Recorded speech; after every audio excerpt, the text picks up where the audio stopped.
बैठे बैठे भी पूरे वेग के साथ भस्त्रिका, जिससे कि 2400 किलोमीटर लंबा रेस्पिरेटरी ट्रैक तुम्हारा पूरा खुल जाए।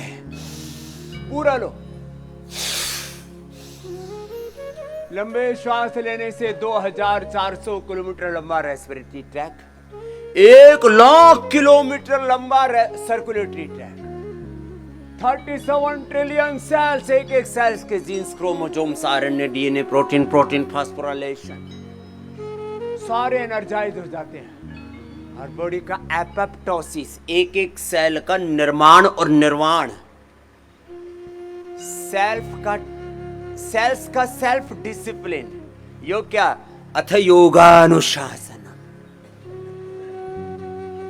Self discipline is yoga. एक एक सेल का सेल्फ डिसिप्लिन उसको बोलते हैं एपोप्टोसिस। उसके भीतर का जो इंटरनल हाइजीन है उसको बोलते हैं ऑटोफेजी, माइटोफेजी। इसी को कहते हम शुद्धिकरण, सशक्तिकरण।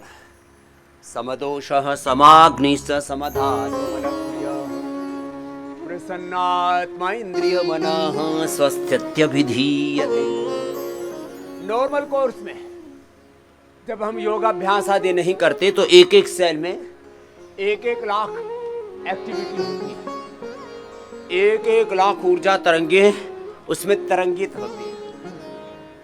This body and universe, each and every cell of this body and each and every quark or atom of this universe is a dancing energy।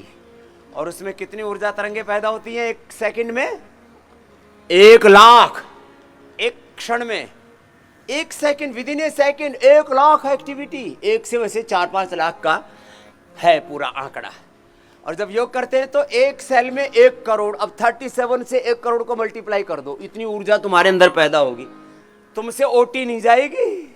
हाँ, बोले झिल है नहीं, झिलना बोलते हो ना, जिसको हम अडोप्ट कर सके, एक्सेप्ट कर सके, स्वीकार कर सके, झिल है नहीं, इतनी ऊर्जा है। कुछ बावड़े ऐसे बोलते रहते योग में क्या है, मैंने कहा करके देख तब पता लगेगा। लंबे लंबे श्वास, अरे साहब पूरा करके देखो, लंबे लंबे श्वासों के साथ। अब ये मूल सिद्धांत पूरे बाद में बताऊंगा। आज मैं पूरा होमवर्क करके लाया हूं आपके लिए। देखो, कल मैंने करीब 1 घंटा लगाया। ये देखो, ये पूरा होमवर्क तुम्हारे लिए तैयार करके लाया हूं। ये सब, ये नोट मैंने बनाए पूरे आपके लिए। जैसे कोई प्रोफेसर पढ़ाने के लिए आता है ना, तो पहले पढ़ के आता है पूरा। तो मैं तुम्हारा गुरु हूं ना, तो पहले खुद भी पढ़ता हूं अभी भी, और फिर जो मुझे अंतरात्मा में परमात्मा की प्रेरणाएं होती हैं उसको नोट डाउन करके लाता हूं। और फिर इस समय तो मैं अपने आप को भगवान के हवाले कर देता हूं। फिर मेरी आत्मा में जो परमात्मा प्रेरणा देता है ना, बस वो आप तक संप्रेषित कर देता हूं। बहुत दिन हो गए, एक छोटा सा भजन सुनाते हैं।